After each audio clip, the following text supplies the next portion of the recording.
Good afternoon, everyone. Welcome to this July 7th, 2020 weekly COVID update. My name is Rainey. I'm the proud mayor of the great city of Peekskill, New York, and I'm joined today by our phenomenal city manager, Mr. Andy Stewart. Good afternoon, young man. How are you? Hi, how are you, Mayor? Doing well, doing well. So, just want to say that the process of the COVID has been really, really improving. We're looking forward to the reopening, as I mentioned last week. A lot of new things have been coming up, and today I'm just looking forward to share some more information with our community and with our people who are just business owners and people who just want to come to visit the city of Peekskill, so you can have an idea of where we stand. So this week I'll let Andy start it off. I started it off last week, so Andy, I'll let you start it off this week, and I'll follow your lead. Well, first of all, I just wanted to say that, today's COVID positive active case number is 12, Awesome. which is, as we say every single time, thank you to those who are wearing the mask, washing their hands, staying home when they're sick. If you get the phone call from the health department, pick up the phone because they have activated their contact tracing.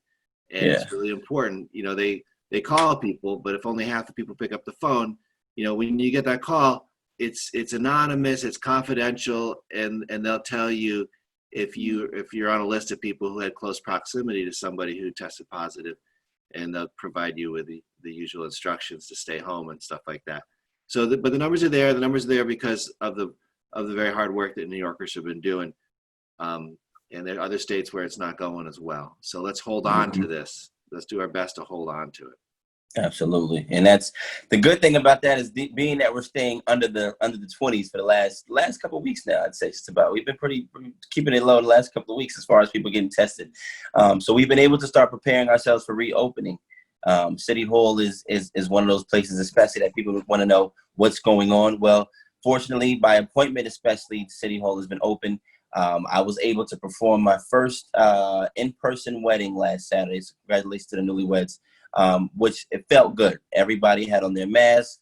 We were socially distancing other than the bride and groom, of course, and it just feels good to be going back towards a new normal right now. Our library is preparing to open full-fledged, and we're just looking forward to getting the city on point and rolling forward again. And a lot of the city business, the city council, we've been meeting every Monday night virtually with conference calls, but we're possibly going to be changing that in the near future as well. Working on some more plans for that, but as close to normal as we can possibly get, we are on our way. And just as a note on that, I mean, City Hall has been closed to public visitors, but it has been working hard for the last few months. And just a note on that, we people do come and ring the doorbell, and we open the door, and it's not hard to talk to people, and 90% of the time they just need some simple thing. Like today, there was a young couple, you mentioned marriage, who were getting their marriage license. They were filling out the paperwork, sitting on the doorstep. It was really sweet. Another older couple needed their handicap parking hang tag, and they had called the clerk, and she knew they were coming. She prepared the tag, and when they came, they said, "We're here," and she just popped out, gave them the hang tag, and they were gone. So by keeping that remote, we were able to help out an elderly couple without even bringing them into the building, and that's going to be the lasting impact of this. As one little silver lining, anyway, is that there are ways in which we can really take care of people without them coming into the building. Absolutely, and that's what's been going on for the last few months, really. Whether it's building permits or dog licenses, marriage certificates, these kinds of things that needed to get done, we've taken care of them remotely, and we're going to continue to implement that and get even better at it, so that as we look to open the front door for appointments and so on, we're installing some new locks, some cameras, and some buzzers and intercoms to make it easier for people to communicate, and when they do have an appointment, get in, or when they need to make an appointment, go talk to somebody. And importantly, safety. And speaking of, you mentioned the elderly, so I just wanted to give up a quick update just on our senior nutrition program. All of the services they still continuing to deliver the meals to all of the seniors who are part of the actual, who are actual members of the senior nutrition program. They're delivering the meals still. And they would like to return to normal operations as soon as possible, but for the safety of the seniors, they haven't just yet. But they will be offering pickup and takeout. So the Senior Citizen Center will be similar to your average restaurant. You order your food, you come, you pick it up, and you take it home. That way you can at least get a little exercise and also say hello to some old friends that you may run into on your way in and out.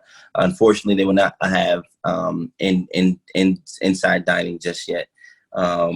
We also want to speak about the small gatherings. They haven't pushed forward with any more small gatherings yet for the seniors just yet. As far as activities go, what they're looking towards doing that as well, and trying to make it obviously safe and as safe as possible for our seniors. Shopping hasn't started yet because riding on the bus, as all of us know, we're a little bit more closer than protocol allows us to be. So we haven't actually moved forward with the actual bus trip to go shopping and to go to the events yet. But we're working on that now to see what possibilities we have in the near future. And last but not least, we don't want to reopen the Senior Nutrition Center prematurely, as we know that is our vulnerable population. I encourage all of the seniors to please continue to watch the government channel. And also, if you have access to Wi-Fi or computer, check out our city website, because we're going to try to give as many updates as we possibly can. And that's why I said that me and Andy will continue to do these weekly updates for those at home, especially. Just on that note, I want to mention that two of the projects that we're working on right now to foster small business development and survival are basically street closures. And the city council last week discussed and advanced a couple different proposals. One is down on Railroad Avenue, where in front of the Taco Dive Bar and the Bajarito, we're working with the owners there to take over part of the street, allowing for traffic to get through. We're switching it to a one-way street, and people be able to dine outside and so on. People may have noticed over at Gleason's, they've occupied space in the parking space in front of the restaurant. And Esther Street is a real important project for the city and for the businesses over there.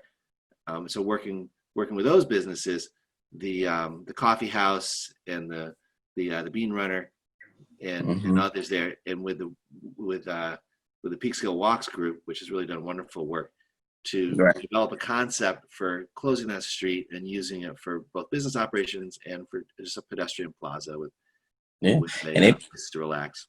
Yeah, and they put a lot of time and thought into that. So thank you again to all of the civic groups and the community that's been engaged in these last few months. And that proposal that they shared with us was great. So I'm looking forward to seeing how the city implements that and goes forward with it. So thanks for mentioning that, Andy. I also want to add, we're talking about downtown and businesses. We've gotten word just today, this afternoon, that beginning sometime soon, within the next week, we're going to be having a meeting tomorrow to discuss exactly when, but we're going to start moving forward again with our DRI process. So for many of you who remember, many of you who may not remember, a little over a year ago, the city of Peekskill received a $10 million DRI grant from the governor's office for our downtown revitalization initiative. And because of COVID, we were nearly at our last meeting almost. I want to say we're close to our last meeting discussing some of the projects that we're looking forward to funding, or at least voting on funding for. And because of COVID, everything was postponed. And we're going to have a meeting tomorrow with them to discuss the next date that we're actually going to move forward with this.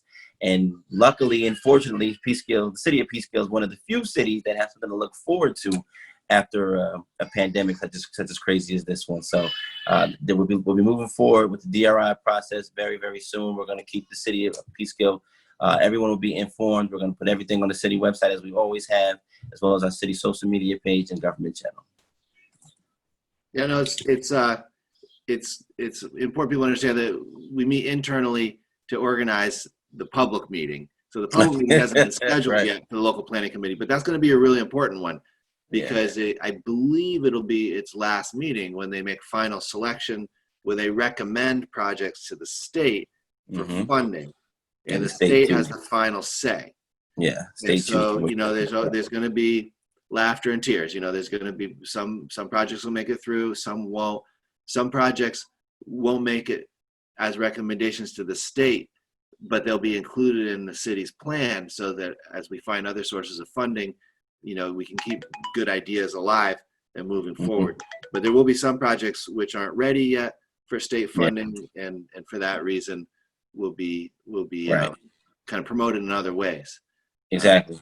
We don't know exactly what the projects are yet. We know some of them and not all of them. And so the local planning committee has some work to do. The mayor mentioned a few minutes ago just how important local leadership is in the case of Peekskill Walks. We have a new group forming which is pretty exciting. And I'm recruiting the mayor just for this call to join up, and that is it's a Peekskill bicycling club.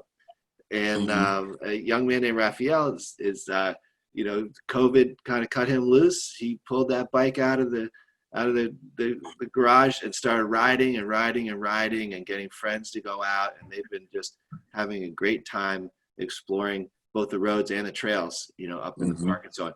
And so this Sunday, and between in the morning, we're closing the roads in Depew Park and inviting families to come out and safely enjoy, whether your kids are just learning how to ride a bike or they're real quick and they're zooming all over the place. You won't have to worry about cars.